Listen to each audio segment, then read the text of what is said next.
Welcome to the Fantasy Football Hub channel. Today I'm delighted to be joined by BigManBakar's for looking ahead to Gameweek 24, Gameweek 25, the blank and the double, and a little bit on overall chip strategy. Bakar, my friend, how are you doing? First of all, how was Gameweek 23? Thanks for having me, Jack. Hello and welcome to all the listeners and viewers. Gameweek 23 was a bit of a swingy week. Thankfully, right now I'm in a much better place as compared to what I was before yesterday. Thankfully, the Arsenal City game came to my rescue and rescued what was a horrendous week in general. Last night I had Nketiah, Saka, De Bruyne, who all did the business for me.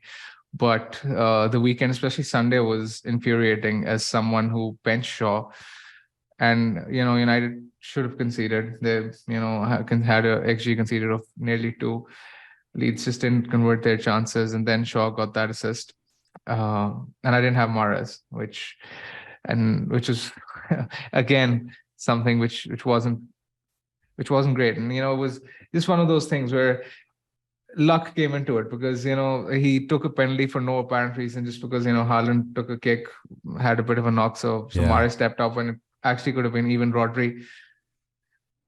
Just one of those things. I had Ake, who got benched, and I had Fernandes, who missed a great chance early in the first half. So things weren't going my way, but thankfully I ended up with 79 points this week, which is a respectable return, and it gave me a marginal green arrow, which I'm happy with. Yeah, on the face of it, 79 is a pretty great score, to be fair. And I'm thinking about that Ake chance. Yes, I don't know if you can call it a chance when it flicks off his foot onto the crossbar. And that just would have been, the cherry on the icing on the cake. But you can't have everything in this game, So you got to be happy with that overall, I would say. Yeah, I mean, I would have taken that. Had you offered me, let's say, a goal and assist for De Bruyne and a goal and 2 bonus points for Saka before last night, I would have bitten your hand off for it. Yeah, exactly. So then, getting on to Game Week 24, and I want to talk general strategy because there seems to be a little bit of a transitional week for a lot of people. Maybe not too sure what to do with transfers or maybe just thinking to hold it. So overall, some general advice from you. What would you say is the kind of best idea now? This is a week where you basically chill and reassess your team, unless you have any major fires to put out, because, a lot of us are in this position where we can afford to save a transfer this week. Essentially because, Man United are the team we'll probably look at selling from next week onwards because they're blanking in 25 and then have a blank in 28. And, Bruno Fernandes, a lot of us own him. It will be a popular player who we'd sell. And Liverpool are a team who we're going to target. Liverpool have Newcastle away this week, while Man United have Leicester at home. So this is a week where you just save your transfer, and it gives you a week to assess Liverpool, who the best assets are, how much we should commit to them is another question. But again, I think this is one of those weeks where if you can save a transfer, it gives you a lot of flexibility heading forward, going into Game Week 25, where you have to tackle and minimize the blankers as well as maximize the doublers. Yeah, I completely agree. I mean, for my team, I'm not even sure what transfer I could possibly make to improve my team for this one-off week. Obviously, when it comes to 25 and later on, then the transfers are a little bit more obvious. But for this week, as someone with one transfer myself, I'm very happy to roll. But if you were to have two, and you had to do one or burn, what would you do then? I think you can potentially look at getting someone like a Tarkowski, which would help you optimize Game Week 25 at the same time, ensuring you get an extra player for Game Week 28. So getting an Everton player this week, even if Tarkowski, he has a decent fixture at home to Leeds this week. For example, if you have someone like a Cancelo to Tarkowski is a very easy transfer to make. And I do see plenty of people who still have Cancelo in their squads. So if you're looking to make that kind of transfer, or if you're looking to sell, let's say, someone like a Botman, then I don't mind a move from like Botman to Tarkowski, because Newcastle have a blank in Game Week 25 as well. So not only will that provide you with additional bench cover this week, but it will also help you tackle Game Week 25 and then Game Week 28 as well. So something like that, which would, help you tackle Game Week 25 and 28 is what I'd do. Okay, sure. So it saves burning the transfer, but it's not the most, exciting move. But getting ready for 25. Okay. Yeah. All right, let's move on to some problem players, if you want to call them that. The likes of Mitrovic. Now, he obviously plays in 25 and he's in a lot of teams still, but he's not been performing very well, obviously. What should we do with him? Is it worth keeping him? Is it worth wasting a transfer on him? Because he's not in the best of form. I think this is a case of outcome bias because his underlying numbers have been very, very decent in recent times. In fact, even Well, there you go. That shut me up. Even in the game against Forest, he had a great chance, which was saved by Navas from point blank range. And Jack, I think this would be more of a conversation had the doubles or the blanks not been a thing, or if we didn't have any of them coming in the future. But now with Mitrovic, I mean, he has an okay fixture this week. Slightly difficult away to Brighton, but then next week he's just playing at home to Wolves, where you'd expect Fulham to score 1 or 2 goals. So I think it's a bit of a luxury transfer selling him this week, and I think transfers are better used elsewhere, optimizing the blanks and double game weeks to come. Yeah, sure. It's just one of those when you look at it and you're just like, he's not actually done much at all since the World Cup, but if the underlying numbers are there, I'm all for it. Yeah, except for the fact that he scored immediately right after the World Cup, and a lot of us sort of did not go with him. And he got a brace away to Crystal Palace Crystal Palace got a red card. And that was one of those weeks where a lot of us had Mitrovic in our pre-wildcard drafts. And we ditched him for Martial. I mean, I personally ditched him for Martial. A lot of other managers did as well. And, he scored a brace. And then we all loaded up on him for the double game week, and he got a yellow card and got suspended. So, yes, he's been a huge troll since the World Cup. But, I mean, it is what it is. You just have to own these kind of players and just hope they hit that run of form when they perform well. It's kind of the same with Ivan Toney as well. I mean, you look at him; he's gone through 3 or 4 blanks prior to this week. Then comes up against Arsenal. Lots of us sell and bench him, and he ends up getting a 9-pointer. Yeah, I mean, with Mitrovic, a lot of us thought he was injured because of Silva's comments, and my dad was very keen on him, and I said, "Trust me, you don't want to put him in. He's not going to play." And then he scores 2, and I'm made to look like an absolute fool. But that is the game. I'm going to bring up your team now for next week because you have Saka in your team, whereas people like me have Odegaard. And obviously that was a big swing last week. We talked about it on our previous video, saying it's one of those where if you have the team budget, you'll be able to get to Saka. It might not work out, but he is on penalties and that could always be a factor. Obviously, there was a big swing there. So for people like me now who are on Odegaard, is it worth that sideways move to get to Saka if we can? Would you call it a sideways move? I mean, there you go. I think Saka is a bit of an upgrade, to be very honest. I still stand by my point that I made in the previous video of ours that there's a good chance that you might want to captain an Arsenal player in Gameweek 25, and with every passing game, it looks like that guy has to be Saka, right? Don't remind me. Especially after this double game week. If you were to captain an Arsenal player, I think Saka will be most popular. So it's just that factor which makes me think that, yes, potentially he can be worth it. Unless you're absolutely set on, captaining Salah in Game Week 25, then it's a different story altogether. But I do think that Saka should outscore Odegaard by 4 points in, let's say, the next 3 or 4 games. I think it's a good move.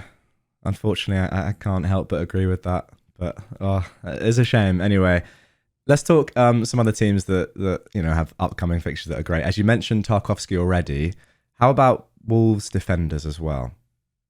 Are they on the radar, or Wolves players in general, and maybe as well Chelsea, not doubling but showing good form and good underlying numbers? Defenders from there? It's an interesting one because Wolves. The thing with Wolves is that you want them from Game Week 25 onwards, and their fixture this week is great, but after Game Week 25, when you really want them, their fixtures go south. So I don't think I'd recommend a Wolves defender. And besides that, they're not guaranteed to play in 28, and they're not guaranteed to play in Game Week 32 either. So I think it's a bit of a risk to go with them. I would much rather go with an Everton defender. Chelsea, I don't mind getting this Reece James, but again, he's slightly pricey, and I think he will be rotated because of the Champions League, especially because he's coming on the back of an injury. So I wouldn't recommend Reece James. If you're looking for a Chelsea defender, I think Bardishile is a decent shout, because he's not registered for the Champions League, and you'd expect him to play in the Premier League. He's just 5 million, I think. So he's a much better shout. But again, this is very team dependent because when you look at your teams, a lot of us have, Trippier, um, Shaw, and an Arsenal defender, right? Yeah. So essentially, you need a defender for Game Week 25, right? Yeah. Because in most other weeks you'd play these three: Trippier, Shaw, and the other Arsenal defender. So if you're looking for Game Week 25 defenders, Chelsea are playing away to Spurs, and I won't expect Chelsea to keep a clean sheet in that fixture, which is why I don't think it makes sense to go with the Chelsea defender, just because their Game Week 25 fixture is difficult, and that's when you need them the most. So I would rather go with someone like a Tarkowski from Everton, who has a double game week. Sure. And looking at your team now specifically, I'm just looking at Ake there, and I'm thinking of 25. How confident are you with him playing in that game? I am not confident at all, actually, but I was actually scouring through the City for fan forums, and they expect him to start. But again, this is one which I will wait for, let's say, plenty of people in the community who are much more well versed than me on the City lineups, and I'd sort of try and pick their brains closer to the deadline as to what they say regarding Ake and his chances of starting against Forest, because I do fear 1 point substitute appearance, which has happened with him in the past. And again, especially considering that, I would expect him to play against Leipzig, is it, in the Champions League? So again, I don't know. I mean, I'm not that sure. And I have playable options like Shaw, White, and even Trippier is, I don't really mind playing Trippier this week, even though there's a very good chance that Newcastle concede. He can always get something going forward, and Liverpool aren't really that good defensively anyway. So it's something to ponder over. If I was sure that Ake was starting, I'd play him over Trippier, but at the moment I'm not entirely sure. So I have him on the bench. But again, this depends on what I hear and read before the deadline. That is the problem with players like Ake now and Akanji and even Lewis. Lewis is an easier option to bench just because of his price, but you're waiting for that team news and people like Luke and other people on Twitter to come up with their team reveals and expected lineups, and they're never really going to know, and we're never really going to know. So it's just every week it's just a sweat now waiting for the team news. So it's not really the one. And also the point that you make is a very good one. The auto sub, the 1 pointer. It's a big difference. Yeah, it was hilarious. Last week we were discussing this, and I remember we were discussing, who the best City defender options are, especially if you're looking for a Cancelo replacement. And I remember we discussed Akanji, Ake, and Lewis, and all three of them were on the bench against Villa. So I mean, we know nothing, right? It's all Pep roulette, and whatever he decides, he will go for it. Now, one last thing I wanted to talk about, with this week in mind in particular, is captaincy. Is there any scope here to go outside of Haaland, just because it's Forest away, it's not a home game, he has just played? Rashford against Leicester, is that not a little bit of a tempter? I would only be tempted if I hear concrete news that Haaland is not playing against Forest. Let me put it that way. Because if Haaland is starting, he's definitely going to be my captain. I think City will be on a roll, and even though I'd expect, let's say, an early substitution because of the Champions League fixture, I'd expect him to have gotten the job done in the opening, let's say, 60 or 70 minutes when he plays. So I still think Haaland is the best choice, but Rashford isn't too far away. Let's say if we hear news that, Haaland isn't playing, then I think Rashford makes complete sense. I'm remembering as well that, of course, Man United are playing Barcelona, so that's obviously going to be the same sort of minute stress for Rashford potentially. Okay then, so I think that's going to do it for Game Week 24. Now, the last thing I wanted to touch on in this video in particular is just general thoughts on chip strategy, because 24 transfers are pretty simple, let's be honest. But thinking ahead to 25, then after that especially, what are your initial thoughts right now with the information that we have at our disposal today about your potential chip strategy? I think it's very difficult to lock in a chip strategy at this point in time, especially, let's say, until after Game Week 25, because that's when the FA Cup fifth round fixtures will be played, and that's when we will really know what blank Game Week 28 and 32 are going to look like, right? So it's very difficult to decide on a strategy right now. All I can say is that, it's important not to sort of overcommit on Liverpool. I think tripling up is possibly a step too far. In Game Week 25, I might double up. Salah's one I definitely want for De Bruyne, and potentially one more as well. But again, if the Liverpool-Fulham game in Game Week 28 is on, I'll obviously end up on a different chip strategy, because then, with triple Arsenal and Newcastle in my team, and if I have Mitrovic, and if I have double Liverpool, then it makes little sense to free hit in 28. But if, let's say, Fulham beat Leeds, and if Liverpool are blanking in 28, then I would be very, very tempted to free hit in 28, and that would make wildcarding in 27 more tempting as well, because Brighton, Brentford, they're blanking in 27, very likely. So they're doubling in 27, very likely doubling again in 29, blanking in 28. So yeah. Again, that would completely transform my strategy. But yes, I'm actually very open to the idea of wildcarding in let's say 27 or even 26, and bench boosting in 29, and free hitting in 28. I don't mind that idea, but again, it depends a lot on what game weeks 28 and 32 are likely to look like. And I don't. It's not exactly ideal to play wildcard, free hit, bench boost 3 weeks next to each other. But I mean, I'm open to it if the fixtures sort of give me that indication, because I can see it being a very high upside play. But at the same time, I have to ensure that game week 32 is also likely to be a big blank, where the important teams, City, Chelsea, Brighton are likely to, Newcastle I think as well, are likely to blank. So I have to ensure that I'm in a position where I'm able to navigate game week 32 as well. But again, I think this is a strategy which is best discussed after game week 25. Until game week 25, what we can do is that we should possibly hedge our bets, not overcommit in Liverpool, and let's say have players from teams like one or two players from teams like Everton, which would give us flexibility in game week 28 as well. Sure, it does sound like a lot of information right now, but to have that in your mind at least is pretty necessary, so you have some sort of inclination as to what you might do when you get to those sort of gamings. And obviously it's early days, and any information and form will change this, of course, but to have that general strategy, I think is a very good idea at this stage of the season. No doubt. Yes, for sure. But I don't think game week 24 or 25 transfers should be influenced too much by the chip strategy, because we're not exactly sure which way we are going to go. Yeah.